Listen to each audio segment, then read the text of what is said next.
రోజు గవర్నర్ గారి ప్రసంగంలో బడ్జెట్ సంబంధించిన ప్రసంగంలో గవర్నర్ గారు ప్రసంగిస్తున్నప్పుడు గత ప్రభుత్వంలో ఉన్న నాయకులు వారి సభ్యులు చాలా హుందాగా గవర్నర్ గారు ప్రభుత్వం తరపున ఆయన సందేశాన్ని తీసుకెళ్తున్నప్పుడు వారు చేసింది ఏమాత్రం సబబుగా లేదు. గవర్నర్ గారు గత నెల రోజులుగా ఆయన ఆరోగ్య పరిస్థితి బాగా లేకపోయినా కానీ కంటిన్యూస్గా తీవ్ర జ్వరంతో బాధపడుతున్నప్పటికీ కూడా ఆయన ప్రత్యేకించి వచ్చి ఆయన రోజుని చాలా ఘనంగా చాలా బలంగా ఈ మెసేజ్ని ఇచ్చినందుకు ముందుగా గవర్నర్ గారికి మా ప్రత్యేక ధన్యవాదాలు. గవర్నర్ గారి ప్రసంగంలో వైసీపీ అగ్రనాయకత్వం కానీ సీనియర్ నాయకులు కానీ వారి ఎమ్మెల్సీ సభ్యులు కానీ గవర్నర్ గారి ప్రసంగం పత్రులు చించేయడం కానీ లేదంటే వారు ప్రత్యేకించి డిమాండ్ మాకు ప్రతిపక్ష హోదా ఇవ్వాలి అనేది చాలా బలంగా మాట్లాడుతూ వచ్చారు. ఇది అడిగితే వచ్చేది కాదు, అది ప్రజలు ఇస్తేనే వస్తుంది. బేసిక్గా ఒకటి హయ్యెస్ట్ మెజారిటీ ఎవరికి ఉంది వాళ్ళు ప్రభుత్వం ఫామ్ చేస్తారు, వాళ్ళకంటే నెక్స్ట్ స్టేజ్ ఎవరికి ఉంటే వాళ్ళకి ప్రతిపక్ష హోదా ఇస్తారు.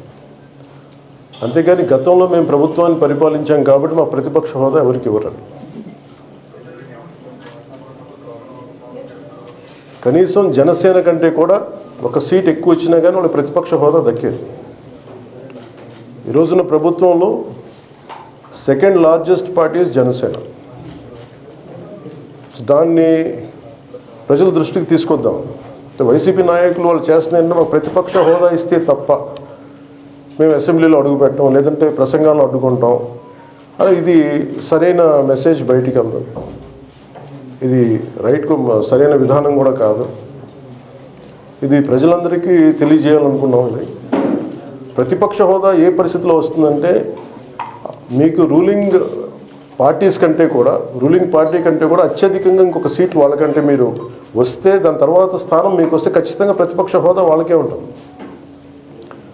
21 సీట్లు ఉన్న జనసేన 11 సీట్లు ఉన్న వైసీపీకి ప్రతిపక్ష హోదా ఎలా వస్తుంది? మేము వస్తే తప్ప మేము అసెంబ్లీకి రాము, ఇలా గవర్నర్ ప్రసంగాలను అడ్డుకుంటాం అనేది ఇది సరైనది కాదు. ఇది ప్రజలందరికీ కూడా తెలియచేస్తున్నాం ఈ సందర్భంలో. అందుకని ఇది భవిష్యత్తులో కూడా మేము కోరుకునేది వైసీపీ నాయకుల్ని మీకు ప్రతిపక్ష హోదా ఇవ్వకపోయినా ప్రజలు మీకు 11 సీట్లు ఇచ్చారు, దాన్ని గౌరవించి మీరు అసెంబ్లీకి రండి.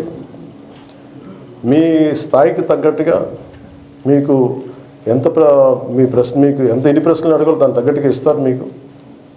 ఇవన్నీ దాటి మన స్పీకర్ గారు కూడా చాలా గౌరవంగా 11 సీట్లు వచ్చినప్పటికీ కూడా చాలా గౌరవంతో ఇంతకాలం వాళ్ళకి ఇస్తూ వచ్చారు. ప్రశ్నోత్తరాల సమయంలో కూడా ఆయనకి ఇచ్చారు. గతంలో కూడా ఇవన్నీ ఆయన రావడానికి కూడా ఆయన ఎలా రావాలి ఏం చేయాలి దానికి కూడా చాలా ఏమాత్రం ఇబ్బంది పెట్టకుండా గతంలో కూడా చేశారు. ఫస్ట్ మీరు మనకి గవర్నమెంట్ ఫామ్ అయిన తర్వాత కూడా వీటిని దృష్టిలో పెట్టుకొని వైసీపీ కొంచెం హుందాగా వ్యవహరించాల్సిన అవసరం ఉంది. వైసీపీ నాయకులకు కూడా మీకు బాధ్యత ఉంది. గవర్నర్ గారి ప్రసంగాన్ని మీరు ఆ విధంగా మీరు ప్రశాంతంగా విని దాన్ని వచ్చే జరుగుతున్న సమావేశాల్లో మీరు దాని లోటుపాట్లు మీరు చెప్తే బాగుంటుంది తప్ప ఇలా కూర్చోబెట్టి అరుపులు కేకలు ఇది సమంజసంగా లేదు. అంటే అర్ధాంతరంగా ప్రతిదానికి అసెంబ్లీలోకి రాగానే గొడవ పెట్టుకోవాలి, దేన్నైనా విభేదించాలనేది ఇది ఒక చాలా లో లెవెల్ ఆలోచన విధానం, లో లెవెల్ స్ట్రాటజీ. అది ప్లీజ్ మీరు అప్గ్రేడ్ అవ్వండి, మీరు అప్లిఫ్ట్ చేసుకొని మీరు కూర్చోబెట్టి డెమోక్రటిక్ ప్రాసెస్కి గౌరవం ఇవ్వండి. మనస్ఫూర్తిగా వైసీపీ నాయకులకి ఇది నా విన్నపం, నా విజ్ఞాపన. This what I would like to say. And నిజంగా కావాలి అంటే మీరు ఈ 5 సంవత్సరాల్లో మీరు ప్రతిపక్ష హోదా మీకు రాదు, అది మీరు మెంటల్గా ప్రిపేర్ అయిపోవాలి. 11 సీట్లతోటి మీకు ప్రతిపక్ష హోదా ఇవ్వబడదు, రాదు. ఎందుకంటే ఇట్ ఈస్ చంద్రబాబు గారు, గౌరవ ముఖ్యమంత్రి చంద్రబాబు గారు డిసైడ్ చేసేది కాదు. జనసేన డిసైడ్ చేసేది కాదు. దానికి రూల్స్ ఉన్నాయి, దానికి రెగ్యులేషన్స్ ఉన్నాయి, నార్మ్స్ ఉన్నాయి. ఉదాహరణకి నేనే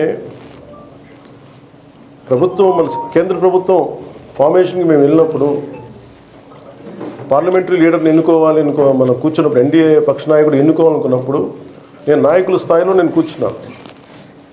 అదే నేను ఇక్కడ మంత్రిగా ప్రమాణ స్వీకారం చేసేటప్పటికి నన్ను ప్రధానమంత్రి గారి పక్కన నన్ను కూర్చోబెట్టలా. ధోని డిప్యూటీ సీఎం అయినప్పటికీ కూడా అది మంత్రి హోదానే కాబట్టి తిరిగి నన్ను మంత్రులందరూ పక్కనే కూర్చోబెట్టారు తప్ప ప్రత్యేకంగా నన్ను అక్కడ కూర్చోబెట్టారు. అంటే very specific rules and regulations నడుస్తాయి. ఉదాహరణకి పొద్దున కూడా స్పీకర్ గారు ఎదురొస్తే నేను అసెంబ్లీలోకి అడుగు పెడతా ఉంటే స్పీకర్ గారు ఎదురొచ్చారు. మనకి వచ్చి ఆయన కూడా ఆయనతో పాటు రండి వెళ్తుంటే ముందుకు తీసుకెళ్తుంటే నాకు అనిపించింది, సార్ ఇది డిప్యూటీ సీఎంకి ప్రోటోకాల్ ఉండదు.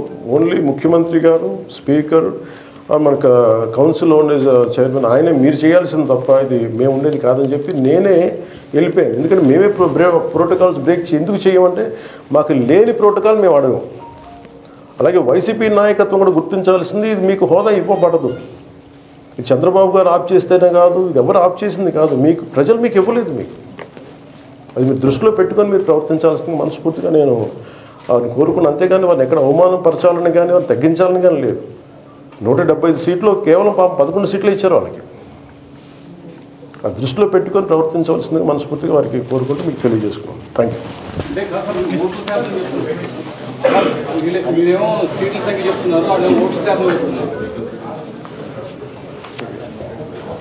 ఫస్ట్ అప్పుడు ఏం చేయాలంటే సార్,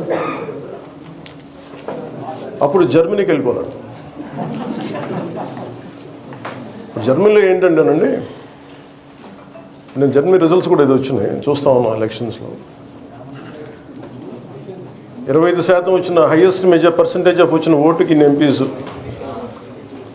ఇంత అసెంబ్లీ స్థానాలు ఉంటాయి వాళ్ళకి. 5% మించి తక్కువ వస్తే 5% ఓట్లు మిగతా వాళ్ళు పంచుకుంటారు. మనకు అలాంటి బెనిఫిట్ మనకు లేదు కాబట్టి మన రాజ్యాంగంలో లేదు. వాళ్ళు మంకు పట్టు పడితే they are free to go to Germany. Thank you.